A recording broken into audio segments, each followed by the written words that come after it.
SRGP by our beloved Honorable Chief Minister, Government of Telangana, Shri Yenamula Revanth Reddy Garu.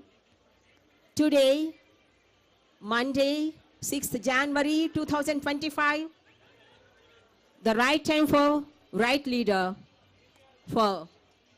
to climb right all people, all citizens. Honorable Minister for Transport and BC Welfare, Hyderabad District Incharge Minister, Sri Ponnam Prabhakar Garu, alage Government Chief Whip, Legislative Council, Sri Patna Mahendra Reddy Garu, Honorable Mayor, GHMC, Srimati Gadwal Vijayalakshmi Garu, MLC Rahmat Garu,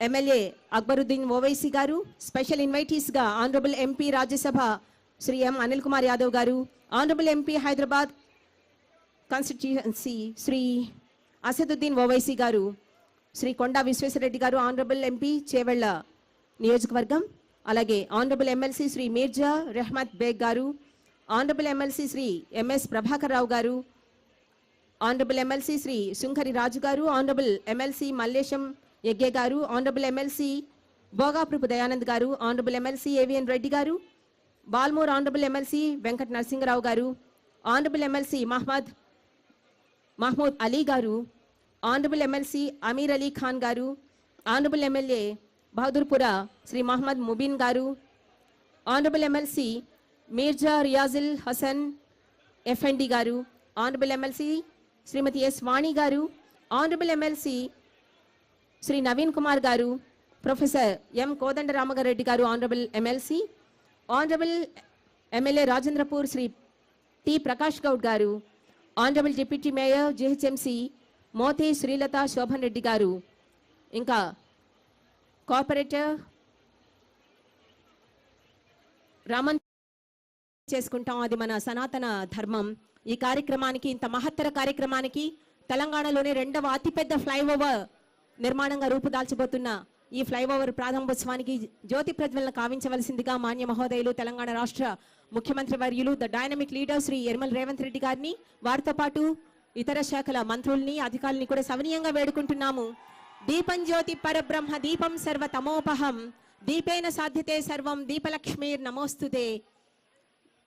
Shri Revanth Reddy గారి చేతుల మీదుగా జ్యోతి ప్రజ్వలన కావించుకోబోతున్న ఏ పథకమైనా సరే అఖండ జ్యోతిలాగా వెలుగొందుతుంది. మన జీవితాల్లో వెలుగులు నింపుతోంది. అది ఆయన వరవడి.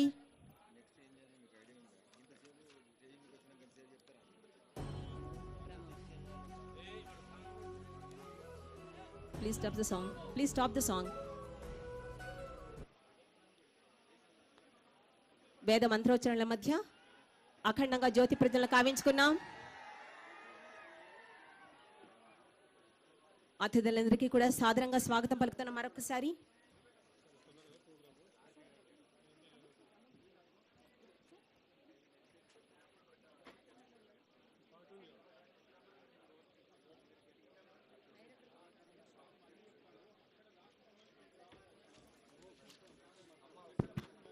దయచేసి అక్కడ బ్యారిగేడ్స్ పక్కకు జరిపి అక్కడ అయితే పబ్లిక్ ఎవరుతున్నారో వాళ్ళని లోపల రానివ్వండి. పోలీస్ అధికారులకు రిక్వెస్ట్, అక్కడ బ్యారిగేడ్స్ ని పక్కకు జరిపి అక్కడ ఉన్న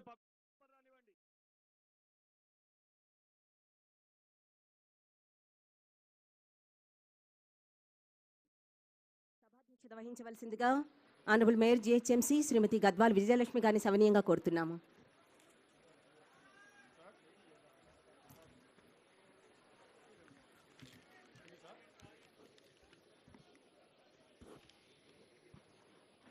గౌరవనీయులు మన రాష్ట్ర ముఖ్యమంత్రి వర్యులు రేవంత్ రెడ్డి గారికి మరియు ఎంపీ అసదుద్దీన్ ఓవైసీ గారికి మరియు ఎమ్మెల్యే అక్బరుద్దీన్ ఓవైసీ గారికి మరి ఇతర శాసన సభ్యులందరికీ, శాసన మండలి సభ్యులకి మరియు ఇక్కడ విచ్చేసిన డిప్యూటీ మేయర్ శ్రీలత శోభన్ రెడ్డి గారికి, కార్పొరేషన్ చైర్మన్స్కి, ఎమ్మెల్సీస్కి మరియు ముఖ్య నాయకులందరికీ కూడా, వేదిక మీద ఉన్న ముఖ్య నాయకులందరికీ, మరి వేదిక ముందు ఉన్న అక్క చెల్లెలకి, అన్నదమ్ములందరికీ కూడా నమస్కారములు. ఈరోజు ఆరంగర్ నుండి జూపార్ వరకు నిర్మించిన 6 లేన్ల అతిపెద్ద ఫ్లైఓవర్ను ముఖ్యమంత్రి గారి చేతుల మీదుగా ప్రారంభించుకోవడం చాలా సంతోషంగా ఉంది. ఈ సందర్భంగా అందరికీ శుభాకాంక్షలు తెలియజేస్తున్నాను. గౌరవ ముఖ్యమంత్రి రేవంత్ రెడ్డి గారు ఒక విజనరీగా తెలంగాణను అభివృద్ధి పదంలో నడిపిస్తున్నారు. మరి నిత్యం ఎన్నో సమస్యలు మరెన్నో సవాళ్లను దాటుకుంటూ ప్రజాపాలన అందిస్తున్నారు. తెలంగాణ ప్రజలు కళ్ళు కన్నా రైజింగ్ తెలంగాణ నిర్మాణాలు చేస్తూ రైజింగ్ హైదరాబాద్లో భాగంగా జిహెచ్ఎంసికి హెచ్ సిటీ ప్రాజెక్ట్లో భాగంగా 7,032 కోట్ల రూపాయలు అలాట్ చేసినందుకు జిహెచ్ఎంసి మేయర్గా ప్రజల తరపున మన గౌరవ ముఖ్యమంత్రి గారికి ప్రత్యేక ధన్యవాదాలు తెలియజేస్తున్నాను. ట్రాఫిక్ కష్టాలను అధిగమించి హైదరాబాద్ను అంతర్జాతీయ స్థాయికి తీసుకువెళ్లే లక్ష్యంతో నగరానికి కొత్త జోష్ తీసుకువచ్చారు మన సీఎం గారు. హైదరాబాద్ను మరో అద్భుత నగరంగా రూపొందించడంలో ముఖ్యమంత్రి గారి పట్టుదల మరియు సంకల్పం ఎంతో గొప్పది. హైదరాబాద్, సికింద్రాబాద్, సైబరాబాద్లకు దీటుగా 4th సిటీగా నగరాన్ని నిర్మించాలనే దృఢ సంకల్పంతో ముందుకెళ్తున్నందుకు చాలా సంతోషంగా ఉంది. ప్రజా సంక్షేమం కోసం ఏర్పడిన ప్రభుత్వం కాంగ్రెస్. ప్రజా పాలన ద్వారా ప్రజల సమస్యలను పరిష్కరిస్తుంది కాంగ్రెస్ ప్రభుత్వం. 6 గ్యారంటీలను అమలు చేస్తూ ముందుకు వెళ్తున్నాం. ఈ ఫ్లైఓవర్తో హైదరాబాద్ నగర రవాణా వ్యవస్థలో గణనీయమైన మార్పు తీసుకువస్తుంది. సుమారు 799 కోట్ల వ్యయంతో నిర్మించబడిన ఈ ఫ్లైఓవర్ 4 కిలోమీటర్ల పొడవులో ఉంది. ఇది నగరంలో ట్రాఫిక్ సమస్యలను పరిష్కరించడంలో కీలక పాత్ర పోషిస్తుంది.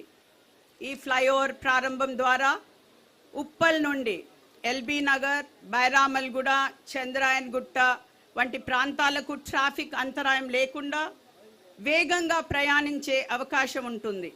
వాహనదారులకు ఇంధన ఆదా, కాలుష్య తగ్గింపు, సౌకర్యవంతమైన ప్రయాణం లభిస్తుంది. ఈ ఫ్లైఓవర్ నగర అభివృద్ధిలో మరొక మైలురాయిగా చెప్పుకోవచ్చు. చివరిగా నేను చెప్పేది ఒకటే, హైదరాబాద్ అభివృద్ధి ప్రజల సహకారంతోనే సాధ్యమవుతుంది. నగర అభివృద్ధి ప్రతి పౌరుడు తమ వంతు సహకారం అందించాలని, మరి అభివృద్ధిని ముందుకు తీసుకువెళ్లే విధంగా ఈ కార్యాచరణలో మనం అందరం కలిసి ప్రయాణిద్దామని మనస్ఫూర్తిగా కోరుతున్నాను.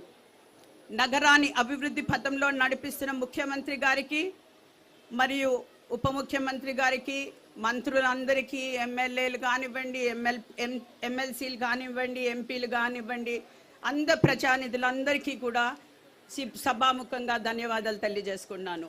జై హింద్, జై తెలంగాణ.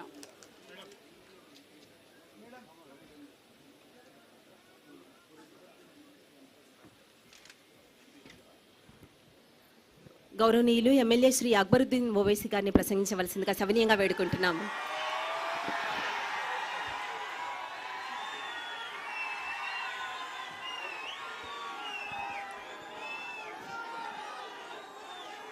औज़ु बिल्लाहि मिनश शैतानिर रजीम, बिस्मिल्लाहिर रहमानिर रहीम। मैं मजलिस इत्तेहाद अल मुस्लिमीन और पुराने शहर की आवाम की जानिब से मोहतरम चीफ मिनिस्टर साहब रेवंत रेड्डी साहब का इस्तकबाल करता हूं और मैं सदर मजलिस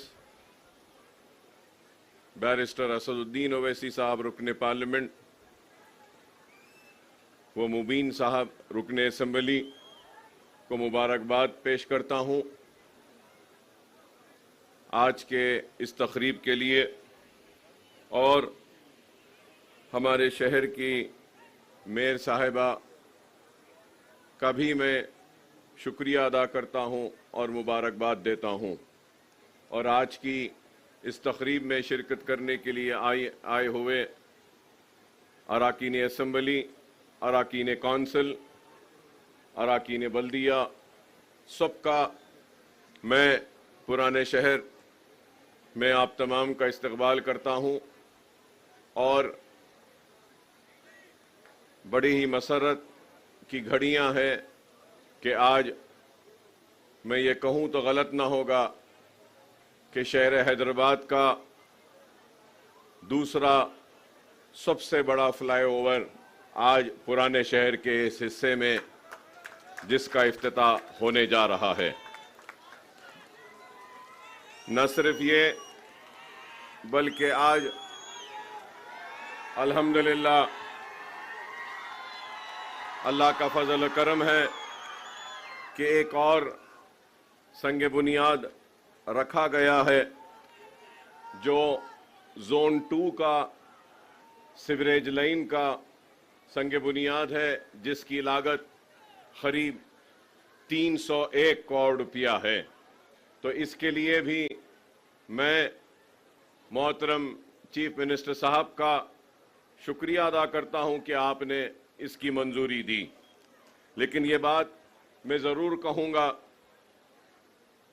कि जोन 2 में हमने Jawaharlal Nehru national urban renewal mission के जरिए 251 करोड़ रुपया मंजूर करवाया था, 251 करोड़ अर्लियर, जिसके जरिए जितना स्ट्रॉम वाटर ड्रेन में जो सीवरेज को मिलाया जाता था, एक HNL की लाइन के जरिए हमने सीवरेज को अलग किया स्ट्रॉम वाटर से, और उसके बाद में जो बचा हुआ काम था जोन 2 का 301 करोड़ का, जिसका संग बुनियाद आज रखा गया है। तो इसके जरिए जोन 2 का जितना भी सीवरेज है उसको एक अलग लाइन के जरिए न सिर्फ खारिज किया जाएगा बल्कि ट्रीटमेंट भी किया जाएगा, और मूसी में ये गंदा पानी नहीं जाएगा बल्कि एक ट्रीटमेंट प्लांट्स के जरिए भी इसको, ये प्रोजेक्ट को कंप्लीट करने का एक बड़ा ही अच्छा काम किया गया था। और मैं ये बात भी जरूर कहूंगा कि शहर हैदराबाद में नया शहर हो या पुराना शहर, मुर्की नाला एक वाहिद मुर्की नाला का एक प्रोजेक्ट है जिसको हमने कंप्लीट किया स्ट्रॉम वाटर ड्रेन का के बारिश के पानी को जाने का। एंड चंद्रायन गुट्टा, अगर ये प्रोजेक्ट हो जाने के बाद में हैदराबाद का एक वाहिद हलका होगा जहां पर सीवरेज भी अलग जाएगा और स्ट्रॉम वाटर ड्रेन भी अलग जाएगा, बारिश का पानी भी। तो और मैं इसके लिए चीफ मिनिस्टर साहब का मैं ममनून हूं, मशकूर हूं कि आपने ये मंजूरी दी, जो मुझे मौका दिया है। आपने चंद थोड़ी सी बातें आपकी नजर करना चाहता हूं, वो ये है कि एक तो पहले हमने जब ये फ्लाईओवर का ड्राइंग्स बनवाई थी तो ये पुराने पुल से लेके आरामगढ़ तक था। तो इसको बीच में अब आप देखते हैं कि ये लैंडिंग यहां पर हो रही है और पुराना पुल का फ्लाईओवर का भी लैंडिंग हो रही है बीच में। तो मैं आपसे रिक्वेस्ट करूंगा कि इस फ्लाईओवर को उस फ्लाईओवर से मिला देते हैं, तो अगर कोई वहां से चढ़ेगा तो यहां उतरेगा और वहां पुराने पुल से चढ़ेगा तो यहां पर आएगा। और इसके साथ ही साथ एक छोटा सा 21 करोड़ बाकी है, जहां यहां पे ये जो एक्विजिशन करना है, तो अगर ये एक्विजिशन कंप्लीट हो जाएगा तो ऊपर से जाने वाले आसानी से जाएंगे, नीचे से जाने वालों को भी अच्छा रास्ता मिलेगा। और नीचे की बात मैं इसलिए कर रहा हूं क्योंकि यहां सामने हमारा नेहरू ज़ूलॉजिकल पार्क है, जू है, और मैं ये कहूंगा कि किसी जमाने में इंटरनेशनल नाम रखता था और आज भी हमारा जू काफी मशहूर है और एनिमल्स काफी है यहाँ पर। जो बच्चे आते हैं, टूरिस्ट भी यहाँ पे ज्यादा आता है। ये बात मैं टूरिज्म पॉलिसी जो आपने असेंबली में लाई थी उस वक्त कहना चाह रहा था, लेकिन मेजर अपोजिशन पार्टी की गड़बड़ की वजह से टूरिज्म पॉलिसी पर बहस नहीं हो सकी, डिबेट नहीं हुआ, और वैसी वो टूरिज्म पॉलिसी को उसको मंजूर किया गया था असेंबली में। तो इसलिए मैं आपके जरिए यही अपील करूंगा कि ये ज़ूलॉजिकल पार्क है। और टूरिज्म पॉलिसी में भी मैं आपको याद दिलाना चाहता हूं कि आज से 20 बरस से, लास्ट 20 ईयर्स से, और मैं ये कहूंगा कि राजशेखर रेड्डी साहब के दौर में ओल्ड सिटी के लिए 2000 करोड़ का एक पैकेज दिया गया था। और उस वक्त चार मीनार पेडेस्ट्रियनाइजेशन प्रोजेक्ट के बारे में भी ऐलान किया गया था और बड़े ही सुनहरी ख्वाब हमको दिखाए गए। किसी ने इसको इस्तांबुल बनाने की बात कही तो किसी ने सिंगापुर। ना हमको इस्तांबुल चाहिए ना सिंगापुर, हमको सिर्फ चार मीनार का पेडेस्ट्रियनाइजेशन का प्रोजेक्ट का कंप्लीशन चाहिए। और उसके लिए हजारों के एक दिन में 25,000 30,000 टूरिस्ट आते हैं चार मीनार लाड़ बाजार को देखने के लिए। वहां पे पार्किंग का प्रॉब्लम है और वो पार्किंग लॉट्स बनाने के लिए चार मीनार बस स्टैंड के पास और खिलवत के पास हमने मुतालबा किया था। और जब चार मीनार पेडेस्ट्रियनाइजेशन की हम बात करते हैं तो हमको इस बात का भी ख्याल रखना चाहिए कि पुराने शहर का इकोनॉमिक जोन अगर कुछ है तो वो चार मीनार है, और हैदराबाद की पहचान भी है तो वो चार मीनार है।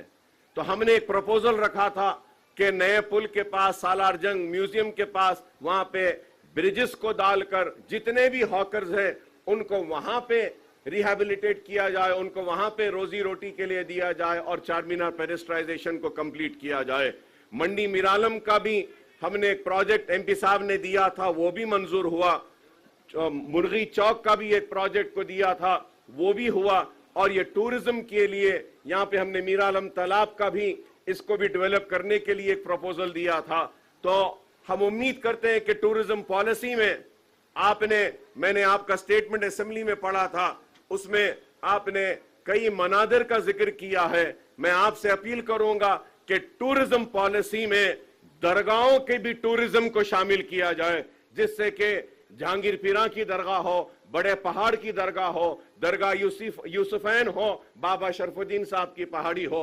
अगर हम ये भी लेंगे और मॉस्क भी लेंगे, मक्का मस्जिद है, अफजलगंज की मस्जिद है, ये सारों को भी अगर टूरिज्म पॉलिसी में लेंगे तो इससे और डेवलपमेंट होगा। और टूरिज्म पॉलिसी में हम मेदक के चर्च को भी ले सकते हैं, ग्रामर स्कूल के यहाँ का जो चर्च है उसको भी ले सकते हैं, और गोलीपुरे का जो हमारा गुरुद्वारा है, सिख बरादरी के भी कई गुरुद्वारे हैं रिलीजियस के, आप टूरिज्म में वो भी ले सकते हैं। और फिर आपको ये भी बताऊंगा कि पारसी कम्युनिटी भी यहाँ पर है, पारसियों का भी बहुत बड़ा एक इबादत खाना है, उसको भी हम टूरिज्म पॉलिसी में ले सकते हैं। पाएगा टूम्स है ओल्ड सिटी में, उसको भी डेवलप करने के लिए आगा खान को दिए हैं। और उसके साथ साथ हमने ये गोलकुंडा 7 टूम्स को, जो आगा खान फाउंडेशन जो 7 टूम्स को डेवलप कर रहा है, एक स्काईवे एक वे है, पूरा पुराना ओल्ड ट्रेड वे है, उसके डेवलपमेंट के लिए भी हमने प्रपोजल दिया था हमारे कारवान के एमएलए साहब ने। और फिर शेख पेट से लेके 7 टूम्स गोलकुंडा फोर्ट में हमने एक प्रपोजल दिया था। फ्रेंच कंपनी ने आकर देखा भी था ट्रैम के लिए कि ट्रैम के सर्विसेज को वहां पे हम ले सकते हैं। तो मैं उम्मीद करूंगा कि आप ओल्ड सिटी को और ये मसाइल को जो हमने उठाकर आपके सामने रखे हैं, इस पर आप गौर करेंगे। उसके साथ साथ ये भी कहूंगा कि नए शहर में आप देखते हैं कि टावर्स है, बिल्डिंग्स है, अपार्टमेंट्स है, वैसे ही एक टावर्स का, अपार्टमेंट का कल्चर अब ओल्ड सिटी में भी आ रहा है। तो हमने एक अच्छा प्रपोजल बनाया है कि वो प्रपोजल के जरिए हमने रिक्वेस्ट की है गवर्नमेंट से कि एक 500 करोड़ का एक अगर आप पैकेज ओल्ड सिटी के लिए देते हैं तो उसके जरिए हम जितने भी पानी की टाकियां हैं, जैसा मोगलपुरा पानी की टाकी है, बहुत पुरानी है, संतोष नगर पानी की टाकी है, बहुत पुरानी है, मीरालम फिल्टर है, बहुत पुराना है। तो ऐसे हमने 7 असेंबली कॉन्स्टिट्यूंसीज में 3 नए ओवरहेड टैंक्स के लिए एक आपसे हम अपील करते हैं कि 500 करोड़ का अगर आप पैकेज देंगे तो इसके जरिए काफी पानी का जो मसला पुराने शहर में है ये दूर हो सकता है। तो हम उम्मीद करेंगे कि इसके साथ साथ कि अगर आप देखते हैं पुराने शहर में बस बेस, बस स्टैंड्स और मिनी बसेस की बहुत जरूरत है। हम उम्मीद करेंगे कि आप ये मिनी बसेस को भी देंगे। और ये बहादुरपुरे में इतना बड़ा फ्लाईओवर आया है, लेकिन हमने एक अपील की थी, इसकी मंजूरी हुई है, उसको स्पीड अप करने के लिए बोलेंगे कि बहादुरपुरे में एक जूनियर कॉलेज और डिग्री कॉलेज को भी अगर आप मंजूरी देंगे तो आईआईटी के वहां पे अच्छा होगा।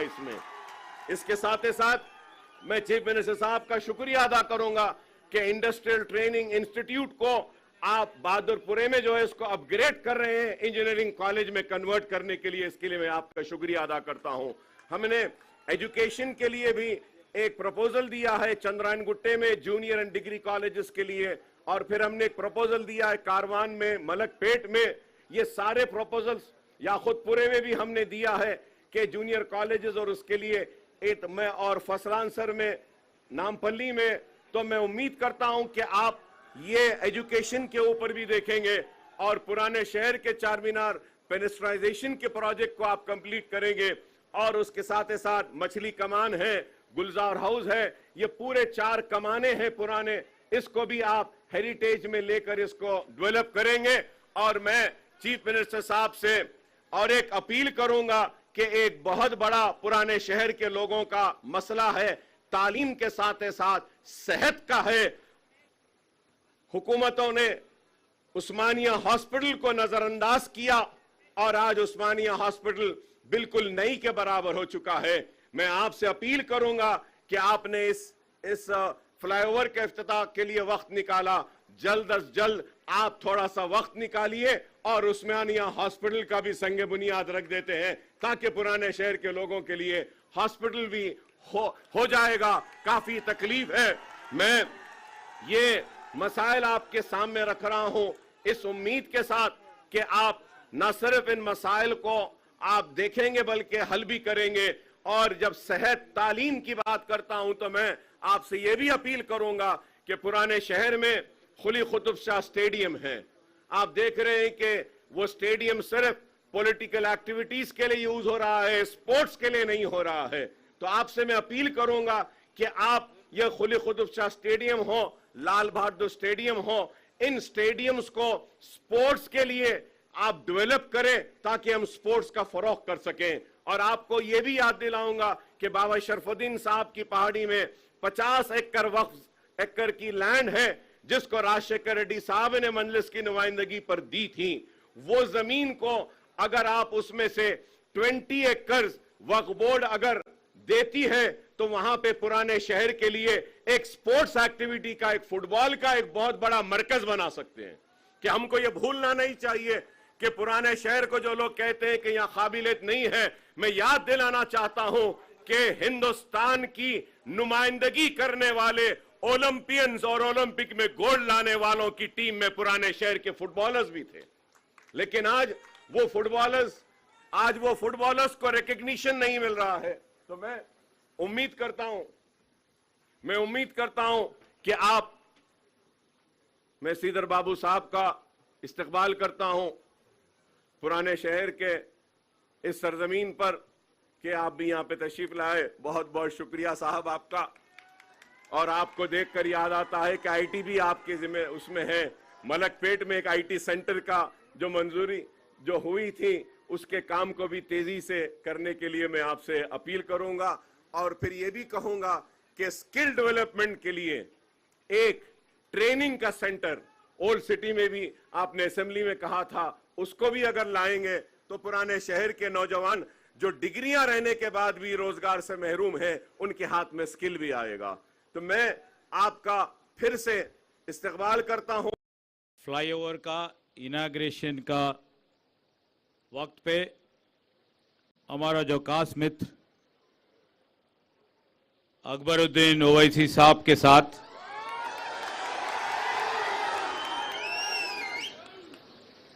और बहुत दिन के बाद आपका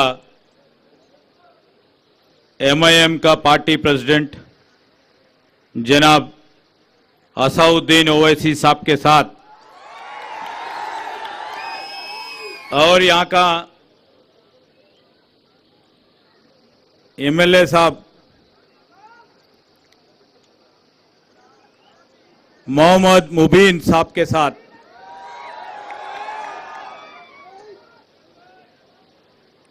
हमारे ऑनरेबल चीफ मिनिस्टर है रेवंत रेड्डी जी ने हमारे साथ और बाकी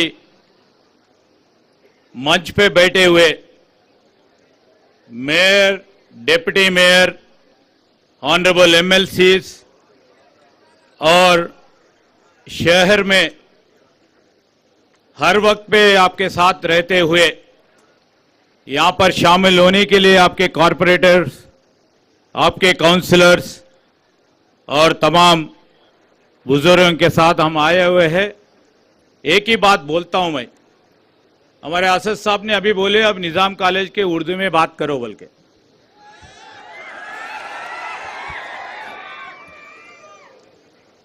हमारा जो मुख्यमंत्री का रेवंत रेड्डी जी साहब और हमारे कांग्रेस हुकूमत की इरादा है, हम नहीं भूलेंगे ओल्ड सिटी को, हम नहीं भूलेंगे पुराना शहर को। ये हैदराबाद आपका है, हमारा है, सबका है। ये यहां पर सब मिलके तेलंगाना राष्ट्र में और अपनी राष्ट्र में ये हैदराबाद और ओल्ड सिटी का नाम बिना लेते हुए दुनिया में कोई किसी कोने पे भी हैदराबाद बोले तो पहले आता है ओल्ड सिटी, बाद में आता है नया शहर, बाद में आता है सिकंदराबाद, बाद में आता है साइबराबाद और हमारा रेवंत रेड्डी साहब ने नया शहर निर्मित करने के लिए फ्यूचर सिटी आता है। इसलिए हम ओल्ड सिटी को नहीं बोलते हैं। ओल्ड सिटी में रहने वाले आम जनता के लिए, उन लोगों के जो खास ये तालीम हो, उन लोगों का लिए रोड्स हो, अभी जो 4 किलोमीटर का फ्लाईओवर हो, जो भी हो, हम लोगों को बहुत नजदीक है, इसलिए हम यहां पर आया हुआ है। एक ही बात बोलता हूं मैं, कल कोई बोल रहे थे, टीआरएस के पुराना मित्र बोल रहा था ये फ्लाईओवर हम बनाए मगर मुख्यमंत्री साहब और असद भाई इनाग्रेशन कर रहे बोल के। मैं एक ही बात बोलना चाहता हूं उन लोगों को, आप खाली बातों पे चढ़े और बातों पे पेपरों को छोड़ दिए और फॉर्मली आप कागज पे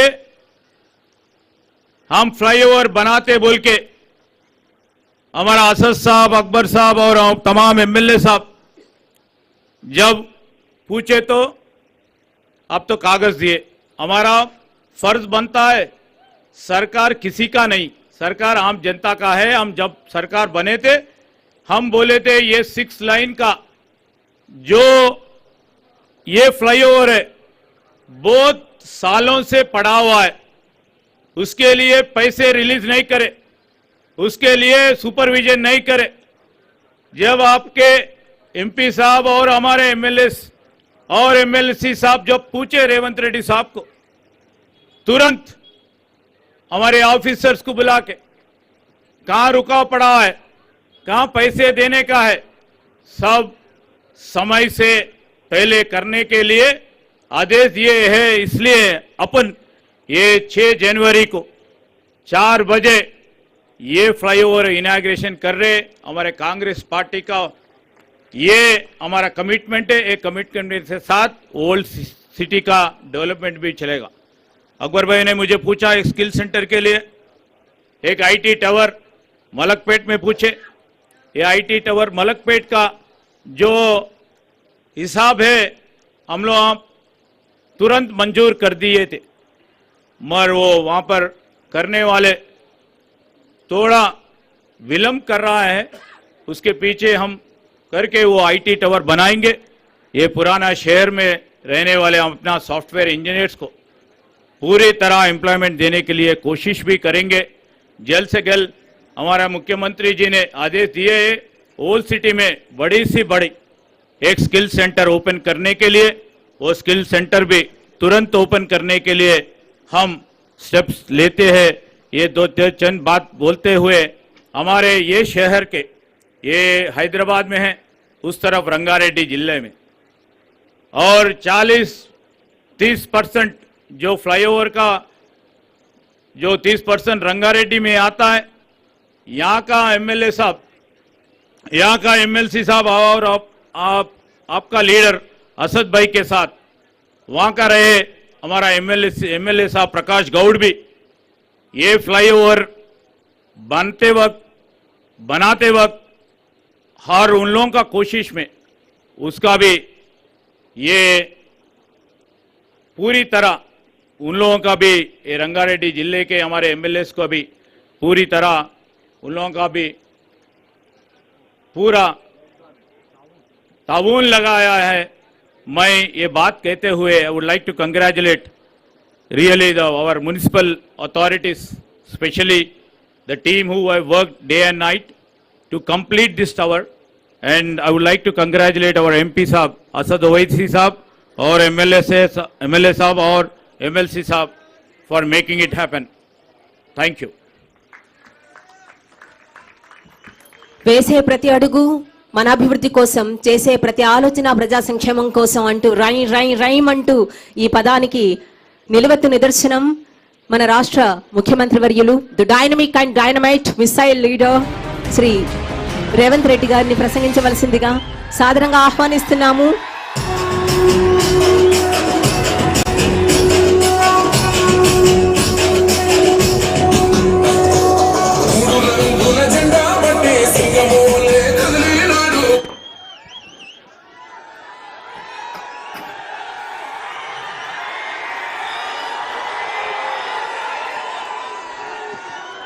మిత్రులారా,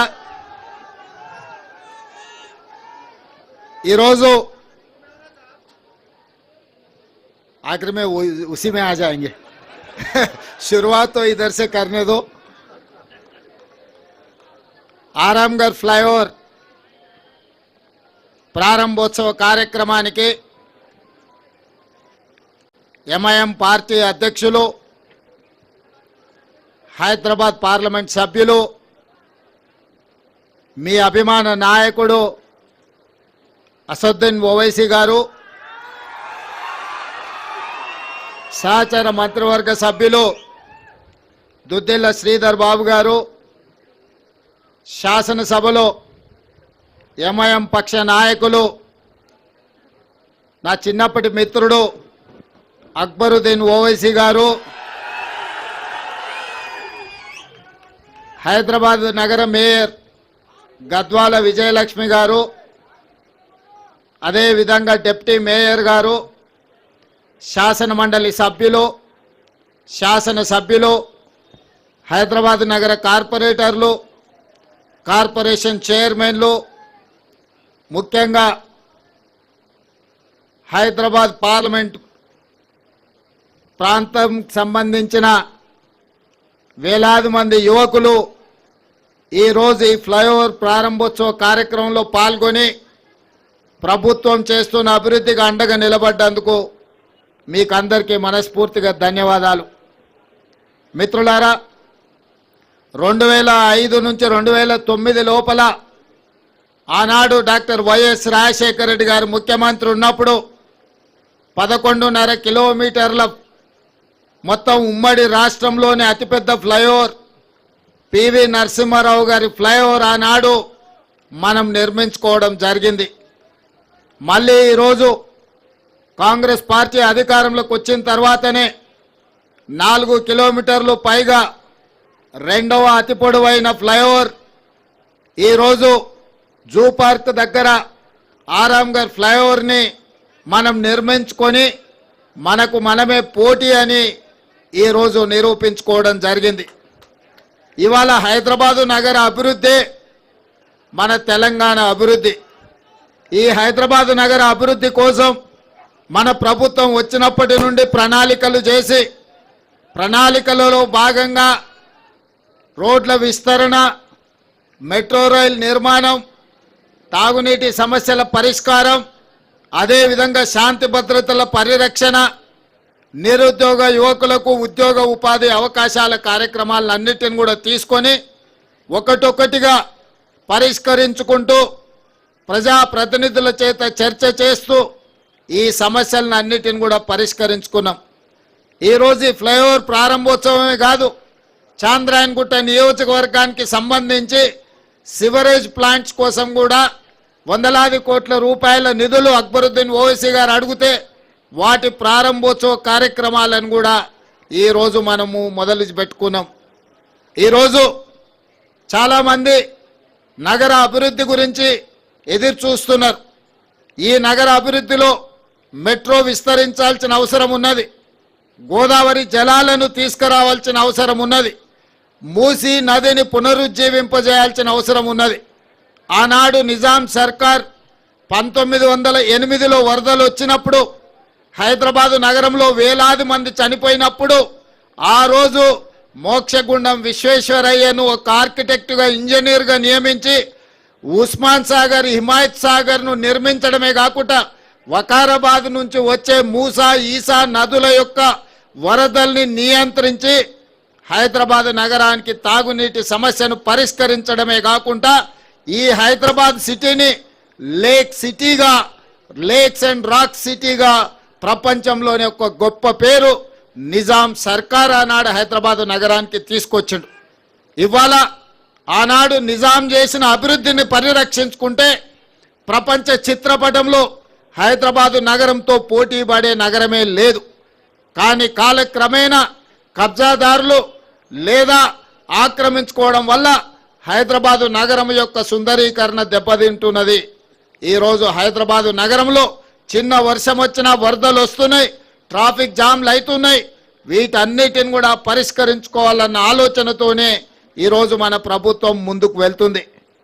भाई बहनों, जो मंच पे बैठे हुए हमारे एमआईएम पार्टी के अध्यक्ष असदुद्दीन ओवैसी साहब, हमारे बचपन के दोस्त, आप लोगों को कितना पता है या नहीं मुझे पता नहीं, 35 साल पहले जब हिमायत नगर में हम अकबरुद्दीन साहब ने जब कॉलेज को जाते वक्त हम लोग सब मिलते थे, मेरा बचपन का दोस्त थे उन्होंने। आज सलार साहब ने जो वादा किया था आप लोगों से जोड़कर ये शहर तरक्की करने के लिए सलार साहब ने जो कोशिश किया, उनके वादों पे आज असदुद्दीन ओवैसी साहब, अकबरुद्दीन ओवैसी साहब ये हैदराबाद तरक्की के लिए जितना मेहनत कर रहा है, पूरा दिल लगा के हैदराबाद शहर को आगे ले जाने के लिए कोशिश कर रहा है। उस दिन उर्दू हल गली में हिमायत नगर में हम घूमते थे, तब हम नहीं सोचे वो एमआईएम का एमएलए फ्लोर लीडर बनने वाले हैं, हम तेलंगाना के मुख्यमंत्री बनने का। मगर आज के तारीख में उनको बैरिस्टर असदुद्दीन ओवैसी साहब को मुझे ये हैदराबाद शहर को बचाने का, ये हैदराबाद शहर को आगे ले जाने का जिम्मेदारी मिले। आज राजनीति कुछ नहीं, चुनाव हो गए, राजनीति खत्म हो गए। आज हैदराबाद तरक्की के लिए हम लोग दोनों मिलकर एमआईएम पार्टी के साथ कांग्रेस पार्टी जोड़कर हैदराबाद शहर को तरक्की करने के लिए हम लोग कोशिश करेंगे। जिस दिन चुनाव आएंगे उस दिन हम लोग राजनीति करेंगे, मगर एक बार चुनाव खत्म होने के बाद कब सोचे नहीं। आज मैं एक बात जिम्मेदारी से कहना चाहता हूं। आज सवेरे 12 बजे मेरा बात हुई नरेंद्र मोदी जी से। चेरलपल्ली टर्मिनल स्टेशन का इनाग्रेशन था, जो में प्रधानमंत्री जी आए थे, तो मैं प्रधानमंत्री जी से गुजारिश किए, हमारा मेट्रो रेल जिस दिन कांग्रेस सरकार ने बनाया, हिंदुस्तान में दूसरे मेट्रो रेल था, मगर तेलंगाना बनने के बाद 10 साल पिछले सरकार ने कुछ कोशिश नहीं किए। आज 9th प्लेस में हम लोग आ गए। छोटे छोटे शहर भी हैदराबाद मेट्रो से भी बड़ा बड़ा हो गए।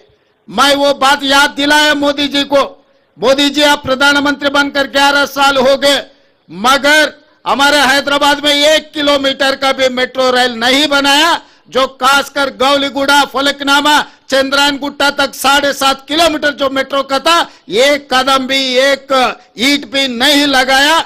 इसीलिए हम फेज 2 हैदराबाद मेट्रो के लिए केंद्र सरकार को हमारा रिप्रेजेंटेशन दिया हुआ है, आप कैबिनेट में मंजूर करो, क्योंकि दिल्ली के बाद, दिल्ली के साथ साथ हैदराबाद शहर है, इसीलिए हैदराबाद शहर में मेट्रो का एक्सपेंशन करने का जिम्मेदारी तेलंगाना सरकार ने लिया। इनका जो भी परमिशन है केंद्र सरकार में है। मैं ये नहीं सोचा वो भारतीय जनता पार्टी का और मैं कांग्रेस का, ऐसा सोचे तो काम नहीं होने वाले हैं। जब काम लेना है तो बराबर हिस्सा मांग के लेंगे, वो हिस्सा हमारे हैं, हमारे हिस्सा हम लेकर रहेंगे। इसीलिए मैं मोदी जी से कहा, आप हमारे मेट्रो का परमिशन तुरंत दे दो। उसके अलावा मैं मोदी जी से पूछा, हमारे मूसी का भी आपके ने पेंडिंग है, आउटर रिंग रोड के साथ साथ आज हम लोग रीजनल रिंग रोड बना रहे, 370 किलोमीटर का रीजनल रिंग रोड हम बना रहे। वो रीजनल रिंग रोड आए तो तेलंगाना में इतना इन्वेस्टमेंट्स आ जाएंगे, तेलंगाना एकदम तरक्की आगे जाने वाले। जैसा दिल्ली, गुड़गांव, हरियाणा है, वो दो मिलाए तो हैदराबाद शहर के सामने, तेलंगाना के सामने छोटे हो जाएंगे। इसीलिए आज ये जो तेलंगाना युवता को जो बेरोजगार है, जिसको नौकरी नहीं है, सबको नौकरी मिलना है, सब तरक्की करना है तो रीजनल रिंग रोड भी बनाना है। रीजनल रिंग रोड के साथ रीजनल रिंग रेल भी हम मांगा था नरेंद्र मोदी जी से। इनके साथ साथ वकाराबाद, कोडंगल और कृष्णा रेलवे लाइन भी हम मांगे थे कि क्योंकि आज मेट्रो, आज रेलवे का जो इनाग्रेशन हुआ चरलापल्ली के बहुत सालों से वो पेंडिंग पड़ा हुआ था। मैं जब एमपी था तब भी पार्लियामेंट में मैं आवाज उठाए तो काम नहीं हो रहा था। मैं मुख्यमंत्री बनने के बाद उसका जो जो जरूरत है, लैंड एक्विजिशन का काम था, सब कुछ क्लियर कर दे के आज चरलापल्ली रेलवे स्टेशन एक बड़ा रेलवे स्टेशन हम बना लिए। तो इसीलिए अगर हैदराबाद और तेलंगाना राज्य का तरक्की के लिए मोदी जी से लड़ना है तो मोदी जी से लड़ूंगा, असदुद्दीन ओवैसी साहब से मिलना है तो असदुद्दीन ओवैसी साहब से मिलकर हैदराबाद शहर को तरक्की करने में मैं कोशिश करूंगा। और अभी मेरे सामने बहुत सारे बड़े साहब, छोटे साहब दोनों ने एक बड़ा चिट्ठी बना है। ये बड़ा चिट्ठी याद रखना मुश्किल है क्योंकि मैं पंडित नहीं है। हमारा पंडित जी आ गए, हमारा पंडित जी पूरा लिख लिए। आज मैं ये बात साफ कहना चाहता हूँ, जब अय्या मियाँ हो गए, एक हो गए तो हम क्या बोलने का है। अय्या मियाँ तो बोल दिया, अय्या तो लिख लिए। अय्या का मतलब पंडित है, आपको तो पता है ना। तो इसीलिए असद साहब ने बोल दिए, श्रीधर बाबू जी ने लिख लिए। जो भी हैदराबाद शहर के लिए जो पूरा चिट्ठी बनाया, आने वाले दिनों में, कुछ दिनों में 11 या 12 तारीख पूरा MIM MLA MPs को सबको सेक्रेटेरिएट में मैं बुलाऊंगा, सब ऑफिसरों को बुलाऊंगा, क्योंकि आज यहाँ पर खाली म्युनिसिपल कॉर्पोरेशन के अधिकारी है, चीफ सेक्रेटरी, रेवेन्यू डिपार्टमेंट के अधिकारी लोग नहीं है। मैं 11 तारीख या नहीं तो 12 तारीख सेक्रेटेरिएट में मैं पूरा MIM पार्टी नेता लोगों को, MP साहब और MLA लोगों को, सबको, MLC लोगों को बुला के, ऑफिसरों को बिठा के हैदराबाद शहर के लिए क्या काम करना है, पैसे के लिए कोई सोचने का जरूरी नहीं है। वो ये ओल्ड सिटी, बार बार अपने लोग कह रहे ओल्ड सिटी, भाई ये ओल्ड सिटी नहीं है, ये ओरिजिनल सिटी है। इससे पहले मैं चंद्रायन गुट्टा में यही बात कहा, ये पूरा तेलंगाना में जो शहर है, जो सिटी है, जो ओरिजिनल सिटी है, वो सिटी है हैदराबाद सिटी। ये हैदराबाद सिटी के लिए, ये ओरिजिनल सिटी के लिए अगर पैसे कम पड़ा तो तेलंगाना सरकार रहने का भी कोई कामयाबी नहीं है, कोई काबिल नहीं है। इसीलिए जो हमारे सरकार में मैं आते ही रोड वाइडनिंग के लिए पैसे दिए, मेट्रो रेल के लिए पैसे दिए, फ्लाईओवर्स के लिए पैसे दिए, सीवरेज ट्रीटमेंट प्लांट बनाने के लिए पैसे दिए। आज मिरालम टैंक में एक अच्छा केबल ब्रिज बनाने के लिए दुर्गम चरू में आप उधर जाके देखना पड़ रहा है। 2 साल के बाद लोग इधर आएंगे, मिरालम टांकी के ऊपर केबल ब्रिज देखने के लिए पूरा तेलंगाना से कोने कोने से लोग आएंगे। यहाँ ये जू पार्क के साथ साथ मिरालम टांकी में केबल ब्रिज देखने के लिए लोग इधर हाजिर हो जाएंगे। तो इसीलिए अंडरग्राउंड ड्रेनेज के लिए, पीने के पानी के लिए, वैसे ही जो चारमीनार पेडेस्ट्रियल के जो प्रोजेक्ट है अकबर साहब ने कहा, वो प्रोजेक्ट के लिए जो भी आप कह दिए, हर चीज के लिए पैसे तैयार है। काम करवा लेने का जिम्मेदारी आप लोगों का है, क्योंकि पूरा तेलंगाना में इधर उधर घूमने में मैं कभी अगर इधर नहीं देखे तो आप लोगों का जिम्मेदारी है। आप काम करवा लो, पैसे देने का जिम्मेदारी मेरा है, क्योंकि ये हैदराबाद शहर से मेरा ज्यादा प्यार है। मेरा गांव यहीं से चंद्रायनगुट्टा बारका से निकले तो मेरा गांव आएंगे। बचपन से मैं इधर ही से आ रहा हूं, जा रहा हूं। संतोष नगर से लेकर चंद्रायनगुट्टा तक ओल्ड सिटी में गली गली मुझे पता है। तो ये शहर को जब हम अच्छा करेंगे तभी अपना नाम रोशन हो जाएंगे। बाहर गए तो आप कुछ भी बोलो, कोई पहचानते नहीं, मगर हैदराबाद से आया बोले तो सब कुछ पहचानते। अपने पहचान हैदराबाद है। जब अपने पहचान के लिए पैसे कम पड़ा तो ये सरकार ठीक से काम नहीं किया जैसा हो जाएंगे। इसीलिए इसमें जो भी जरूरत है, हम इंटरनेशनल कंसल्टेंट को अपॉइंट किए इस पूरे कामों के लिए। कंसल्टेंट के साथ साथ अपने एमआईएम एमएलए और नेता लोगों को बिठाऊंगा हैदराबाद के लिए। एजुकेशनल इंस्टीट्यूट, वो आईटीआई हो, अकबर साहब असद साहब ने कह रहा था, साहब हमारे लिए एक इंजीनियरिंग कॉलेज, बस जरूर जब जरूरत पड़े तो मैं एजुकेशनल डिपार्टमेंट को बोलूंगा, टेक्निकल एजुकेशन डिपार्टमेंट को जरूर हम इंजीनियरिंग कॉलेज देने के लिए कोशिश करेंगे। और आगे जूनियर कॉलेज, डिग्री कॉलेज के बारे में चंद्रायनगुट्टा में शुरू करने के लिए अकबर साहब ने कहा, हम एजुकेशनल इंस्टीट्यूट में इंस्टीट्यूट से देने के लिए हम पीछे हटने वाले नहीं है। जो जो जरूरत है जरूर वो काम हम लोग करेंगे। टाइम हुआ? ओके।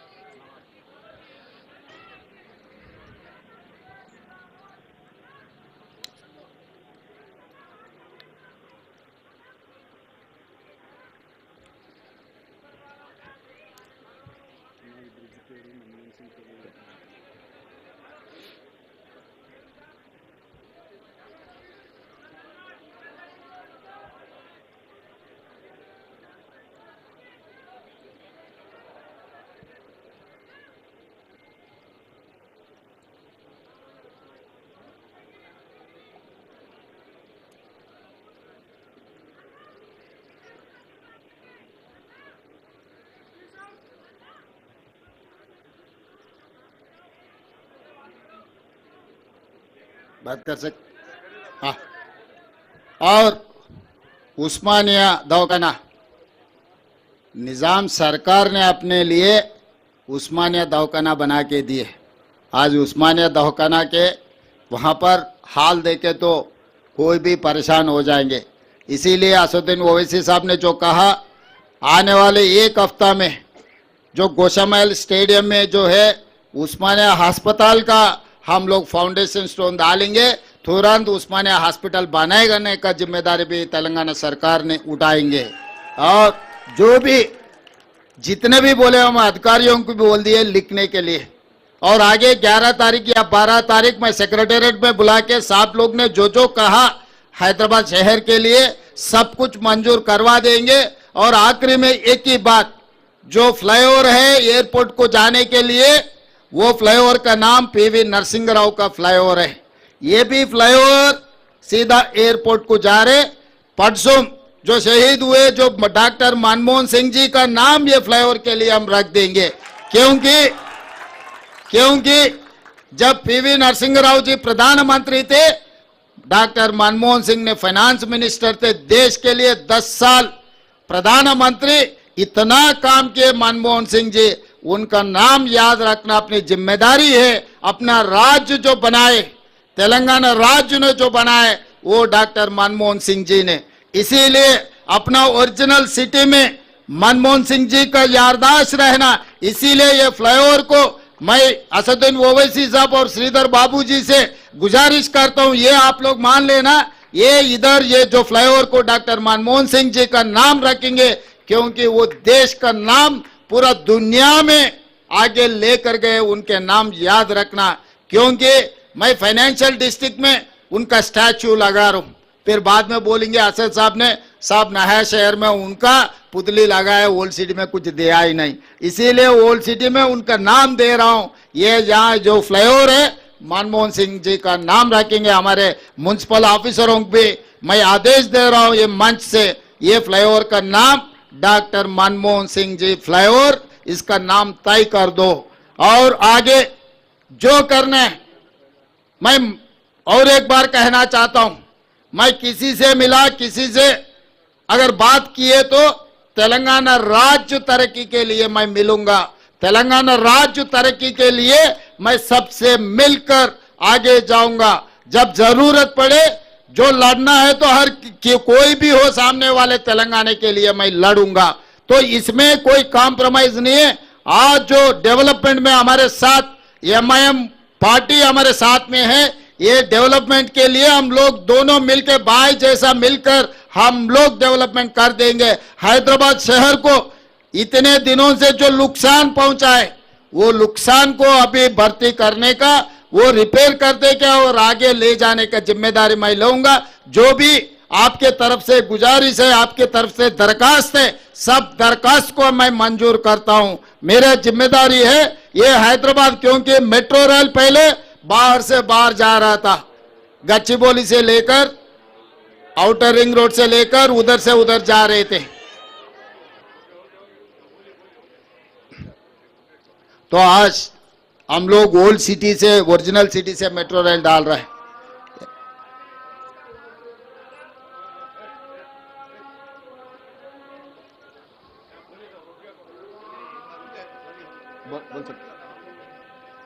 तो ज्यादा बोलने का कुछ नहीं है भाई, सब कुछ जो बोलना है बोल दिए। हम ओल्ड सिटी ये यहाँ पर डेवलपमेंट के लिए सब कुछ करूँगा। जितने भी बेरोजगार और मूसी रिवर डेवलपमेंट फॉर, इसमें भी आप लोगों का साथ जरूरी है। हम अच्छा कर देंगे, सबके लिए नौकरी मिलने वाले, हैदराबाद को आगे हम लेकर जाएंगे, तेलंगाना तरक्की करेंगे। मैं इस मौके पे सबको शुक्रिया अदा करते हुए मैं यहाँ मेरा भाषण खत्म करता हूँ। धन्यवाद मित्रों। Thank you so much sir. ఇప్పుడు ఇక్కట్లు తొలగించే ఇంద్రుడు మన రేవంతుడు, వెలుగులు నింపే సూర్యుడు మన రేవంతుడు, శాంతి సౌఖ్యాలు కలిగించే చంద్రుడు మన రేవంతుడు, ప్రజాక్షేమం కోసం నిరంతరం నిజమైన పాలన అందించే నిఖార్సైన పాలకుడు మన రేవంతుడు అని మీ పెద్దలందరూ ఆశీర్వదిస్తున్నారు. ఒకవైపు అల్లా దువా వస్తోంది మైకుల్లో. ఈ శుభతరుణంలో ఇందాక మాన్య మహోదయులు మన